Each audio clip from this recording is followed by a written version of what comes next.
The Abduction and Awakening. The Carven battle cruiser Sovereign Dominion hung in low orbit above Earth's North American continent, its cloaking field rippling against the atmosphere like oil on water. Commander Thraz stood on the command deck, mandibles clicking with anticipation as he studied holographic maps of the settlement below. Primitive dwellings, he noted, gesturing to a cluster of homes nestled against the mountains. Just as intelligence reported, minimal security. His second-in-command, Sub-Commander Vexel, nervously adjusted her ceremonial collar. "Sir, are we certain these are the correct coordinates? There have been stories about humans." Thraz turned, compound eyes flashing with irritation. "Stories? You mean propaganda spread by cowards who failed their missions." His exoskeletal plates shifted as he drew himself to full height. "The Carven Dominion requires leverage against these humans. Their ambassador refuses our terms for the mining rights on their colony worlds. Our intelligence is clear. Their offspring are their weakness." The plan was elegant in its simplicity. Abduct children of significant diplomatic families, retreat to Carven space, and negotiate from a position of unassailable strength. The humans would capitulate rather than risk harm to their young. "The extraction team reports readiness, Commander," announced the communications officer. Thraz clicked his approval. "Begin the operation." On Earth, in a mountain home in Colorado, 42-year-old Ilara Voss finished packing lunches for her children. 10-year-old twins Maya and Liam were arguing about whose turn it was to feed their pet iguana, while 6-year-old Tanner was constructing an elaborate fort from cushions in the living room. "Mom, Liam says it's my turn, but I did it yesterday," Maya protested, her dark curls bouncing as she stomped her foot. Ilara smiled patiently. "Check the chart on the refrigerator. Whoever's name is for today, that's who feeds Einstein." She glanced at her watch. They needed to leave for school in 15 minutes. It had been a typical morning in the Voss household, chaotic but manageable. 8 years of civilian life had established routines that sometimes still felt foreign to Ilara after her previous career. The children didn't know that their mother had once been Captain Ilara Voss, Special Tactical Response Unit, with 22 successful hostage extractions and 11 classified operations that officially never happened. They didn't know that beneath the floorboards in her bedroom closet lay a case containing equipment that hadn't seen use since the Arcturian crisis. When the power flickered, Ilara's hand instinctively reached for a weapon that wasn't there. When the shadows outside the windows shifted unnaturally, her muscles tensed in a way they hadn't in years. "Kids," she said, her voice suddenly calm in a way that made all 3 children look up. "Remember our game?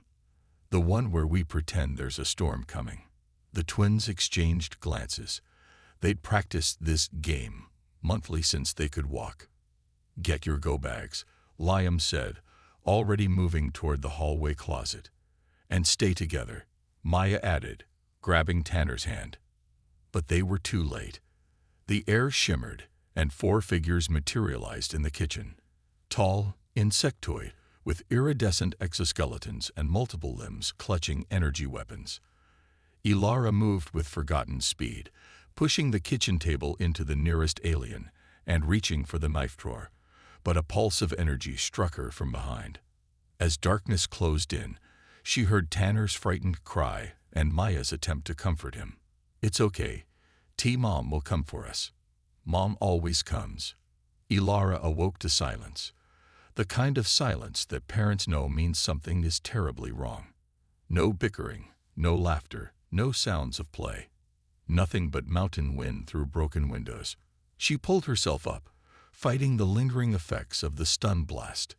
Blood trickled from a cut on her forehead, but the pain barely registered. Her home had been violated, furniture overturned in what had clearly been a brief struggle. And her children were gone. The emergency comm unit hidden behind a false panel in the pantry still worked. With shaking hands, Ilara entered a 12-digit code that hadn't been used in nearly a decade. A synthetic voice responded. Identity verification required. Captain Ilara Voss, St. Raru, ID 87642 Alpha. Invoking Protocol Themis. A pause. Captain Voss, Protocol Themis has been obsolete since the Arcturus Accord. Your status is listed as retired. Override Sierra 93. This is a child abduction situation. Another pause, longer this time. Then. Understood, Captain. Protocol Themis is reinstated, connecting you to Acting Commander Chen. When Chen's face appeared on the small screen, Ilara saw immediate recognition in her old commanding officer's eyes, followed by concern. Voss. Jesus. What happened? They took my children. Her voice was steel. Non-human hostiles. 4 of them. Insectoid morphology. Advanced tech. They beamed directly into my house, Chen. Chen's expression darkened. The Carven. We've had intelligence about them, prodding our defenses. They've been pressuring our ambassadors about mining rights on Proxima B. I don't care about their politics, Ilara said. I want my kids back. I'll activate every available. No. Ilara cut him off. No teams. No diplomats. No committees. Understanding dawned on Chen's face. You're going after them yourself. I need access to my old equipment, a ship, and whatever intel you have on these Carven. Chen hesitated. Voss, you've been out for 8 years. This would be an unsanctioned operation. I can't officially. They took my children, Chen.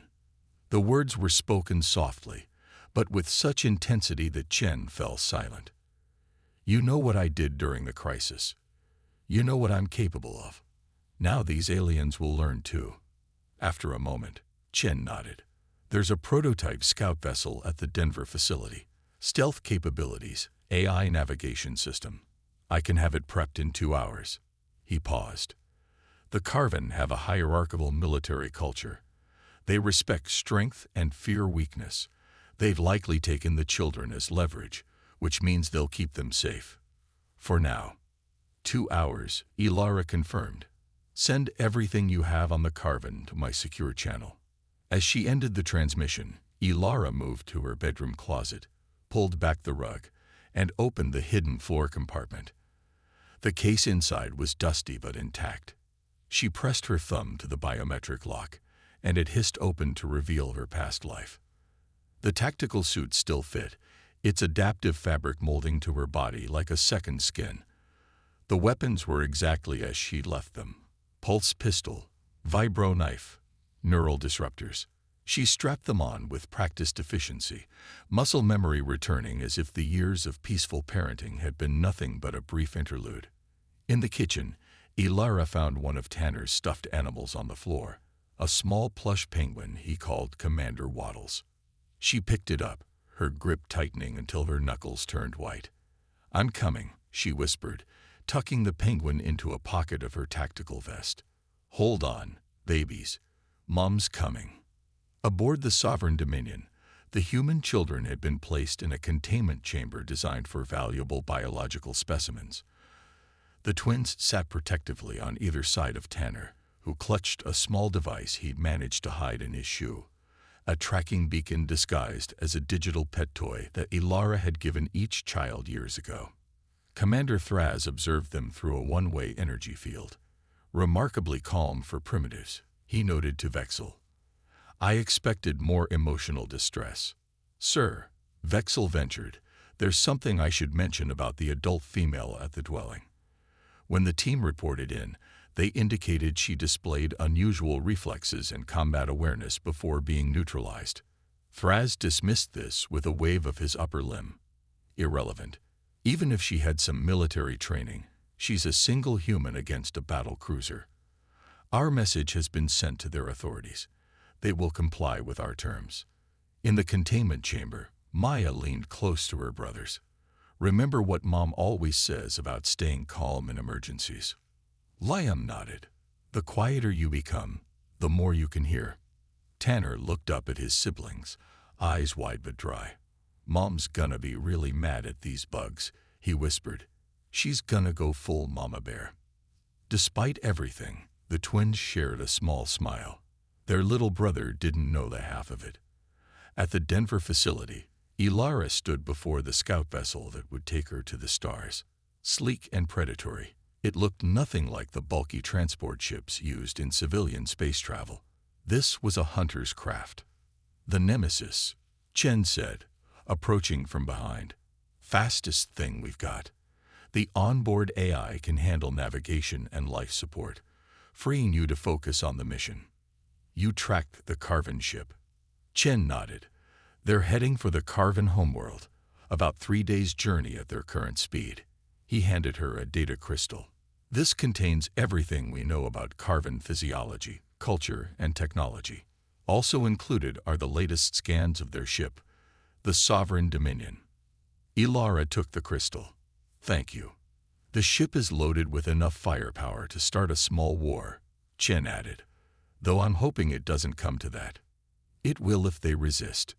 Chen studied his former operative. The softness that had gradually appeared during her years as a mother was gone, replaced by the cold efficiency he remembered from the most dangerous days of the Arcturian crisis. "The Carven don't know what they've done, do they?" he asked quietly. Ilara's eyes met his, and in them, Chen saw something that made him step back, something primal and merciless.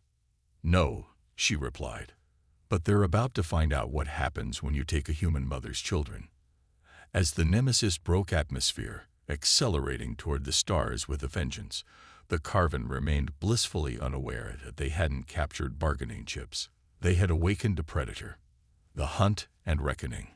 On the 3rd day of captivity, the human children still hadn't cried. This troubled Sub-Commander Vexel more than she cared to admit. She'd studied human behavioral patterns extensively in preparation for this mission. Young humans were supposed to demonstrate distress when separated from their parental units. They were supposed to be easy to control through fear and discomfort. Instead, these 3 sat in their containment field with unnerving composure. The twins had fashioned a game using small objects from their pockets, teaching the rules to their younger sibling. When food was delivered, they inspected it carefully, testing small portions on themselves before allowing the youngest to eat. They're displaying tactical awareness, Vexel reported to Commander Thraz in his private chambers. The female twins sabotaged the audio sensors in their quarters twice already. The male has been systematically testing the energy barrier's modulation patterns. Thraz dismissed her concerns with an irritated click of his mandibles. "They're children playing games. Our demands have been transmitted. The human authorities will capitulate soon enough. Sir, with respect, we haven't received any response from Earth, not even an acknowledgement of our terms." "Patience, Sub-Commander. These diplomatic matters require time." A sudden alert interrupted their conversation, a proximity alarm that should have been impossible given their location in deep space, far from any established routes. "Report," Thraz demanded as they hurried to the command deck.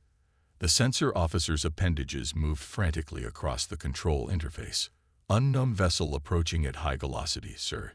It's small, possibly a scout ship. Origin, Earth, sir, but it's moving faster than any Earth vessel on record." Thraz's compound eyes narrowed. "A single ship. Hail them." The communications array activated, but received only silence in return. "They're scanning us, sir," another officer reported. "Multiple penetrating scans.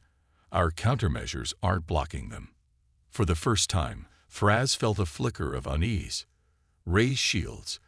Activate defensive systems." In the containment chamber, the children felt the subtle shift as the ship's systems diverted power to defenses. "She's here," Liam whispered, a small smile forming. Maya nodded, squeezing Tanner's hand. "Told you." Aboard the Nemesis, Ilara studied the holographic display of the Carven vessel. The AI had penetrated their systems with surprising ease.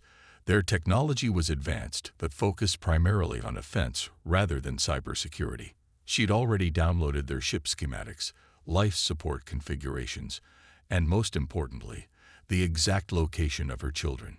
3 life forms matching human juvenile parameters detected in Section 4, Containment Block Alpha, The AI reported in its neutral voice.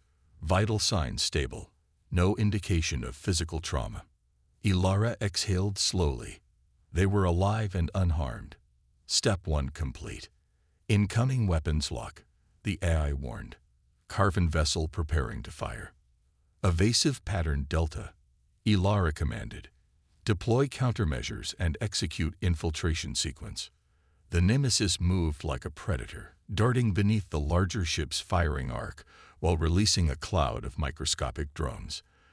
These attached to the carven hull, seeking access points and environmental systems. On the Sovereign Dominion's command deck, chaos erupted as systems began failing in cascading sequence. Thraz finally understood. This wasn't a rescue mission. This was a predator systematically disabling its prey. "The children," he said suddenly. "Double the guards at the containment chamber. Now." But his order came too late. The guards outside the children's chamber were already unconscious, victims of a colorless, odorless gas that had been introduced through the ventilation system. The energy barrier containing the children flickered once, twice, then failed completely. Maya stood, pulling Tanner to his feet. "Come on. Mom's clearing the way." "How do you know where to go?" Tanner asked, clutching his sister's hand. Liam pointed to small, nearly invisible lights pulsing along the floor. "She's giving us directions." The children moved swiftly through the corridors, following the trail of lights. Behind them, the ship's systems continued to fail in precisely calculated sequences, driving the Carven crew away from their path. Commander Thraz ordered an emergency lockdown, sealing the command deck. "Send all security teams to intercept the human vessel's boarding parties." Vexel checked the sensor readings again. "Sir, there are no boarding parties. Internal sensors detect only one intruder, a single life form." "Impossible," Thraz hissed. "One against an entire battle cruiser." The command deck doors suddenly sealed shut with a heavy metallic clang. The control panels went dark, then reignited with unfamiliar symbols scrolling across the screens. "We've been locked in," Vexel reported, unable to keep the fear from her voice. "All systems overridden." A new holographic projection appeared in the center of the command deck, a three-dimensional map of the ship with pulsing indicators showing crew positions. Most were clustered in emergency shelters or sealed compartments. A single red dot moved purposefully through the corridors toward the command deck. Following behind it were three smaller blue dots. The human offspring, Thraz realized. They're being escorted out. The ship's communication system crackled to life, and a calm, measured voice filled the command deck. "This is Captain Ilara Voss of Earth. You have exactly one standard cycle to surrender your vessel and prepare for boarding by Earth authorities, or I will systematically disable your life support systems. Your crew will be permitted to evacuate in emergency pods. You, Commander, will remain to face judgment." Thraz bristled. "This is Commander Thraz of the Sovereign Dominion. You are committing an act of war against the Carven Dominion. Withdraw immediately or be destroyed." A soft laugh answered him. "Commander, if you could destroy me, you would have done so already.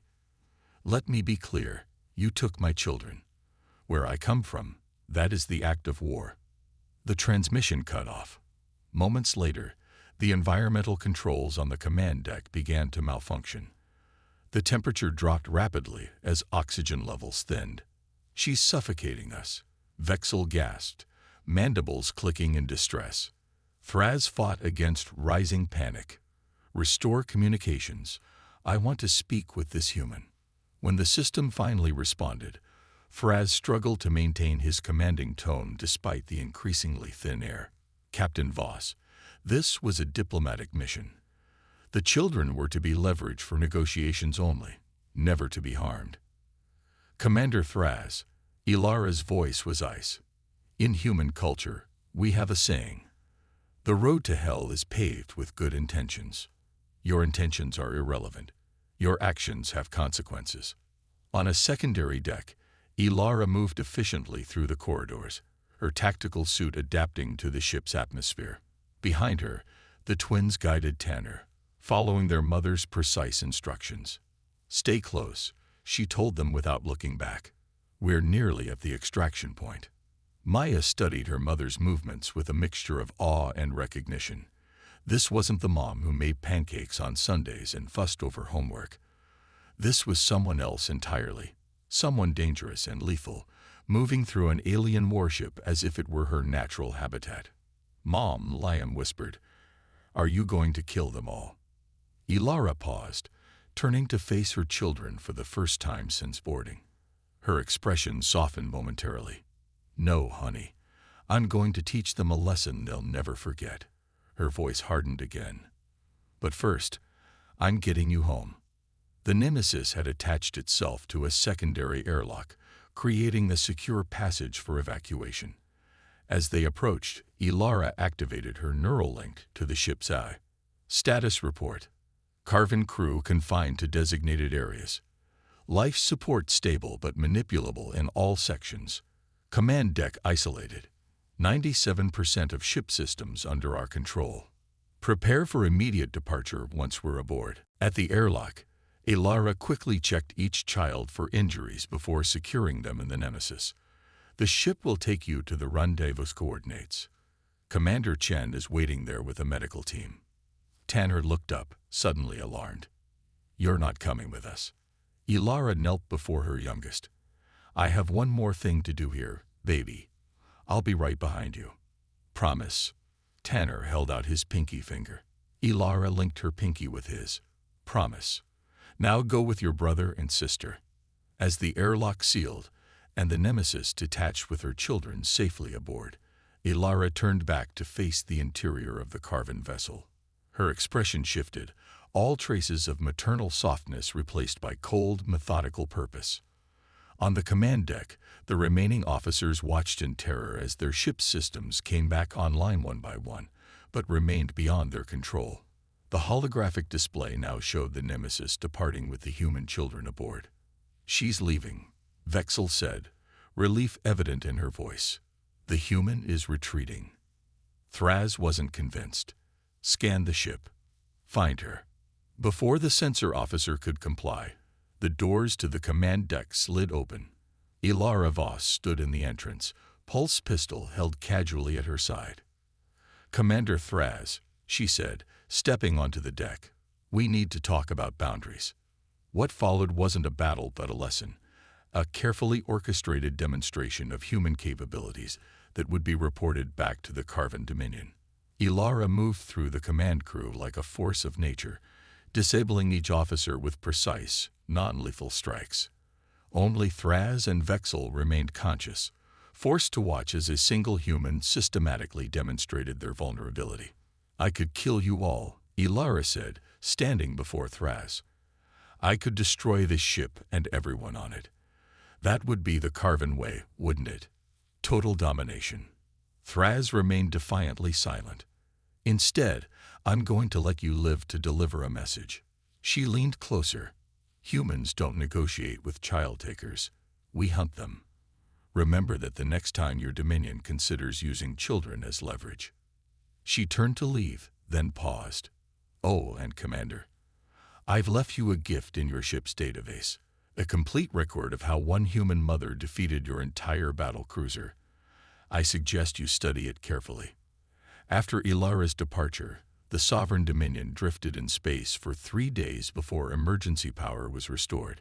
When they finally limped back to Carven space, Commander Thraz was immediately summoned before the High Council to explain how a single human had overcome a warship crewed by 300 of their finest warriors. The data package Ilara had left behind was analyzed by Carven military experts, who came to a disturbing conclusion. She had deliberately used non-lethal methods. She could have killed them all but chose not to, not from weakness, but as a demonstration of superior strength. 2 months later, the Carven Dominion signed the most favorable treaty terms Earth had ever been offered by an alien power. The agreement included an unprecedented clause specifically prohibiting the targeting of offspring of any species. In diplomatic circles, it became known as the Voss Doctrine. Among the Carven military, it was referred to more simply as The Mother's Warning. On Earth, in a mountain home in Colorado, Ilara Voss helped Tanner feed his iguana while the twins argued over whose turn it was to choose the movie for family night. Life had returned to normal, or as normal as it could be now that her children understood more about their mother's past. "Mom," Maya asked during a quiet moment, "will those aliens ever come back?" Ilara smiled, tucking the strand of hair behind her daughter's ear. "No, honey. I think they learned an important lesson about humans." "What lesson?" Liam asked. "That the most dangerous force in the universe isn't technology or weapons or even numbers." She pulled all three children into a hug. "It's a parent protecting their children." Somewhere in the vast darkness of space, Sub-Commander Vexel, now commander of her own vessel, instructed her navigation officer to plot a course that gave Earth's solar system a very wide berth. "But, Commander," the officer protested, "it would save considerable time to pass closer to their territory." Vexel's mandibles clicked once, decisively. "Some shortcuts aren't worth the risk, Ensign, especially when human children are involved."